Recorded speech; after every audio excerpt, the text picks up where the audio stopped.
Hello friends, welcome to Riyaz classes. आज के session में हम टॉपिक पढ़ेंगे the payment of gratuity act 1972।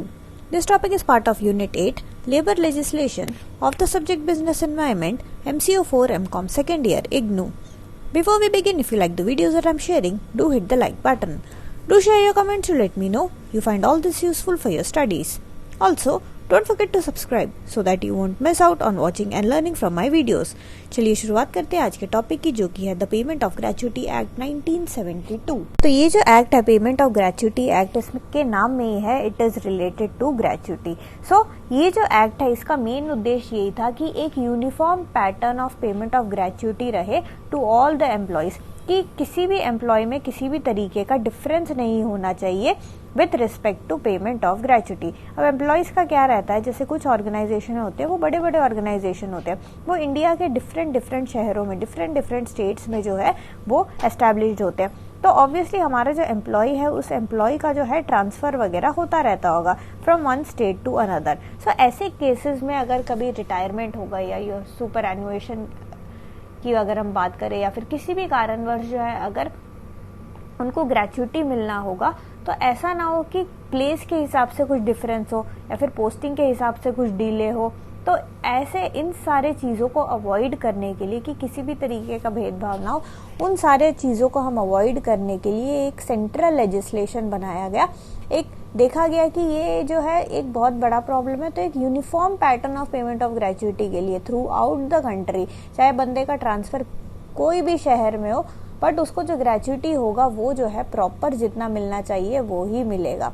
अगर हम इसके एप्लीकेशन की बात करें, ये हर उस फैक्ट्री में, हर उस माइन में, हर उस ऑयल फील्ड में, हर उस प्लांटेशन में, हर रेलवे कंपनी में, वो ऐसे हर एस्टैब्लिशमेंट में कवर होता है ये एक्ट, जहाँ पे जो भी एस्टैब्लिशमेंट जो है इस एक्ट के दायरे में आते हैं, वो सारे जो है उनको ये चीज़ फॉलो करना होगा। सो ये जो है हर फैक्ट्री, हर माइन, हर प्लांटेशन, एवरीथिंग जो कि which is covered by any law in any state in which 10 or more persons are employed, 10 या 10 से ज्यादा लोग एम्प्लॉयड हो, या फिर any other such establishment in which 10 or more persons are employed as the central government may specify by notification. तो 10 या 10 से ज्यादा लोग कहीं पे भी एम्प्लॉयड हो, या फिर अगर सेंट्रल गवर्नमेंट ने स्पेशल कोई नोटिफिकेशन निकाला हो इस रिगार्डिंग, सो उस हिसाब से ऐसे हर एस्टैब्लिशमेंट में जो है ये एक्ट जो है ये एप्लीकेबल होगा। एंड मेन उद्देश्य क्या है इस एक्ट का, कि भाई सबको जो है बिना किसी भेदभाव के पेमेंट, और जब ग्रेच्युटी की बारी आती है वो एक बहुत बड़ा लमसम अमाउंट होता है, ठीक है, कोई छोटा मोटा अमाउंट नहीं होता, it is a big amount. तो वो जो है बिना किसी भेदभाव के जो है डिस्क्रिमिनेशन के उस बंदे को जो है मिल जाए for all his years of service. Next अगर हम बात करें पेमेंट ऑफ ग्रेच्युटी की, कि इसका जो है पेमेंट जो है किस प्रकार से होता है।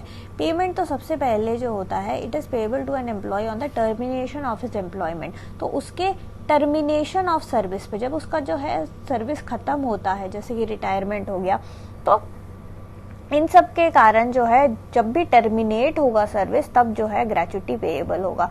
और उसके लिए ऐसा नहीं है कि आपने एक कोई ऑर्गेनाइजेशन ज्वाइन किया फिर अगले साल छोड़ दिया तो आपको ग्रेच्युटी मिलेगा, ऐसा नहीं होता। एटलीस्ट जो है continuous service for at least 5 years आपका होना चाहिए, plus it is payable on his superannuation. या तो आप कब होगा, या तो उसके सुपर एनुएशन पे, या तो उसके रिटायरमेंट पे, या तो उसके रेजिग्नेशन पे, या फिर उसके डेथ पे, या फिर डिसेबलमेंट पे, किसी भी प्रकार से एक्सीडेंट वगैरह हो जाता है या फिर उसका डेथ हो जाता है। इन सारे केसेस में जो है एकदम जो है आपके एकदम सर्विस के एंड में जो है जाके ये जो पेमेंट ऑफ ग्रेच्युटी पे होता है। एंड अगर हम इसके अमाउंट की बात करें, amount of gratuity payable to an employee is not to exceed 3,50,000 rupees. तो ऐसा जो है ये बना के रखा हुआ है। तो ये है रिगार्डिंग पेमेंट ऑफ ग्रेच्युटी की पेमेंट जो है किस प्रकार से होता है। इसके अलावा एक और पॉइंट आता है कि कंपलसरी इंश्योरेंस का। कंपलसरी इंश्योरेंस क्या होता है, ये होता है एम्प्लॉयर के लिए। देखो हर एम्प्लॉयर जो होता है उसको इंश्योरेंस लेना चाहिए for his liability for payment towards gratuity under the act from the life insurance corporation और एनी अदर प्रिस्क्राइब्ड इंश्योरर। तो एम्प्लॉयर को जो है ये इंश्योरेंस लेना पड़ता है, क्योंकि देखो एम्प्लॉयर की लाइबिलिटी बनती है टू पे द एम्प्लॉय। एम्प्लॉय ने जो है 60 साल पे तो वो रिटायर होता है। सो 30 ईयर्स या 30 प्लस ईयर्स का सर्विस जो है एक ऑर्गेनाइजेशन को एक बंदे ने दिया है एंड वो रिटायर हो रहा है, कोई भी डेट ले लो, 30 जून को वो रिटायर हुआ फॉर एग्जांपल, तो 30 जून को उसको जो है चेक काट के आपको देना होगा ग्रेच्युटी का जितना भी उसका पेमेंट बनता है। तो इसके लिए जो है इंश्योरेंस जो है, अगर इंश्योरेंस की बात करें यहाँ पे एम्प्लॉयर को रिक्वायर्ड होता है, मैंडेटरी है ये चीज, ठीक है। ऐसा नहीं है कि वो आप नहीं लेना, आपको लेना जरूरी है ये चीज। So this is mandatory to, it is mandatory to obtain an insurance for his liability. उसका ये लाइबिलिटी है पे करना, ये चेक उसको देना, एम्प्लॉय को देना, ये इसकी लाइबिलिटी है, जरूर आपको देना ही होगा। तो इसके लिए जो है पहले से ही इंश्योरेंस करके रखता है। कौन करके रखता है? एम्प्लॉयर करके रखता है। किसी भी लाइफ इंश्योरेंस कॉर्पोरेशन से हम कर सकते हैं या किसी भी चीज से।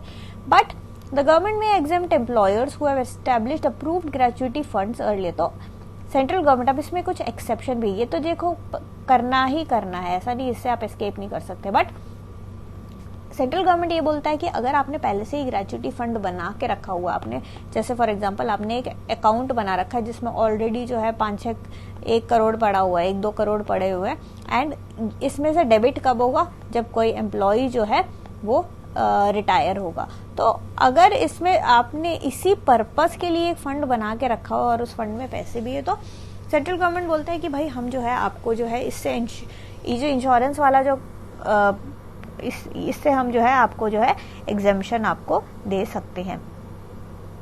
नेक्स्ट अगर हम बात करें नॉमिनेशन की, तो नॉमिनेशन क्या है? ऐसा employee, each employee who has completed 1 year of service has to make nomination in favour of 1 or more member of his family for payment of gratuity. अब देखो नॉमिनेशन इसलिए करते हैं कि मेनली देखो ये ना डेथ के केस में भी मिलता है, डेथ हो गया, डिसेबलमेंट हो गया, सो इन सब के केस में डेथ अगर एम्प्लॉय का हो गया, हम एम्प्लॉय को तो नहीं दे सकते, तो ऑब्वियसली उसने जिसको भी नॉमिनी बना के रखा हुआ है हम उसको देंगे। तो यहाँ पे अगर आपका 1 साल का सर्विस हो गया है तो आपको नॉमिनेशन वाला जो प्रक्रिया है आप कर सकते हो। आप किसी भी अपने घर परिवार के मेंबर को, सदस्य को आप क्या बना सकते हो? अपना नॉमिनी बना सकते हो। बट अगर उसका कोई फैमिली नहीं है तो it can be made in favour of any person or person, but such nomination will be invalid if he acquires a family subsequently. तो सिंपल सी बात ये है, नॉमिनेशन की फैसिलिटी भी जो है आपको यहाँ के ये जो पेमेंट ऑफ ग्रेच्युटी एक्ट 1972 के अंदर नॉमिनेशन फैसिलिटी भी दिया गया है। इसके अलावा जो है अगर हम इंस्पेक्टर्स एंड पेनाल्टीज भी यहाँ पे, पेनाल्टी और इंस्पेक्टर ये किस चीज़ के लिए है?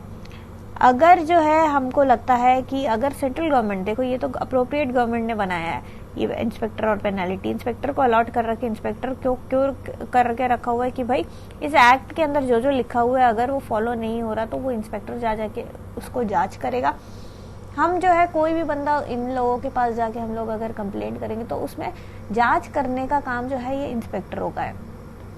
सो द अप्रोप्रिएट गवर्नमेंट में appoint as many inspectors as it deems fit for the purpose of the act so as to ensure that the provisions of the acts are complied with। So हमारा government बस यही चाहता है कि जो act है उस एक्ट में जितने भी प्रोविजन लिखे हुए हैं वो सब ढंग से फॉलो हो। बस भाई फॉलो हो तो सब कुछ सही होगा, हर बंदे को जो है अपना अपना ग्रेच्युटी मिल जाएगा।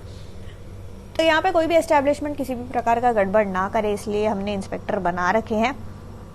इसके अलावा यहाँ पे पेनाल्टीज भी है। पेनाल्टीज यानी कि अगर आपने फॉल्स स्टेटमेंट दिया कि भाई ये बंदा, अब देखो मिनिमम हमने 5 years तो रखा है, अब हमने बोला कि भाई ये बंदा तो बस 4 साल हमारे साथ काम किया, मतलब फॉल्स अगर डेटा ऑर्गेनाइजेशन ने दिया ग्रेच्युटी बचाने के लिए, तो बंदा एम्प्लॉय अगर जाके कंप्लेंट करे ना तो इसको जो है हम पेनाल्टी भी लगा सकते हैं। और पेनाल्टी किस प्रकार का होता है? It is punishable with imprisonment और फाइन और बोथ, या तो उसको जो है इम्प्रिजनमेंट होगा या तो फाइन होगा या इन दोनों में से दोनों ही चीज हो सकता है। सो वो बस फॉल्स स्टेटमेंट और फॉल्स रिप्रेजेंटेशन पे होगा। तो ये गलत चीजें नहीं करना, सिंपल फॉल्स स्टेटमेंट भी नहीं देना और किसी भी प्रकार का फॉल्स रिप्रेजेंटेशन भी नहीं देना। अगर दोगे तो क्या होगा? आपको पेनल्टी मिलेगा। तो ये बहुत ही अच्छी चीज है पेमेंट ऑफ ग्रेच्युटी एक्ट में, एक तरीके से बस फेयरनेस बनाने के लिए कर रखा है, कोई भी किसी भी तरीके का प्रॉब्लम ना क्रिएट करे, क्योंकि at the end of the career employee भी भाई एंड बस उसका जो करियर एंड होता है तो वो तो है, वो वैसे ही थका हारा है, बूढ़ा हो गया होता है। अब ये जो बड़े ऑर्गेनाइजेशन होते हैं वो उस सिचुएशन का फ़ायदा ना उठाए कि भाई वो ग्रेच्युटी रोक ले। ऐसे सिनारियो को अवॉइड करने के लिए ही पेमेंट ऑफ ग्रेच्युटी एक्ट बना रखा है। और हमने ये जो इंस्पेक्टर्स वगैरह बना रखे हैं और पेनल्टीज वगैरह इसी कारणवश बना रखे हैं। तो ये सारा कहानी हुआ आपका the payment of gratuity act 1972 का। जो आपको पढ़ना है वो ही यही सब है। जस्ट ये एक्ट क्या है, क्या पेमेंट ऑफ ग्रेच्युटी किस हिसाब से होता है। कंपल्सरी इंश्योरेंस जो है वो इसमें होना चाहिए। नॉमिनेशन फैसिलिटी भी है इसमें, जिसमें कि आप अपने किसी भी घर के सदस्य को नॉमिनी बना सकते हो। इसके अलावा इंस्पेक्टर्स एंड पेनल्टीज भी है। अगर किसी ने फॉल्स स्टेटमेंट दिया या फॉल्स रिप्रेजेंटेशन दिया तो क्या कर सकते हैं, तो हम उसको पेनल्टी लगा सकते हैं या फिर इम्प्रिजनमेंट तक हो सकता है। सो ये हमारा कहानी रहा पेमेंट ऑफ ग्रेच्युटी एक्ट 1972 का। That's it. Thank you so much for watching. Like, share and subscribe to Riya's classes. Thank you and bye bye.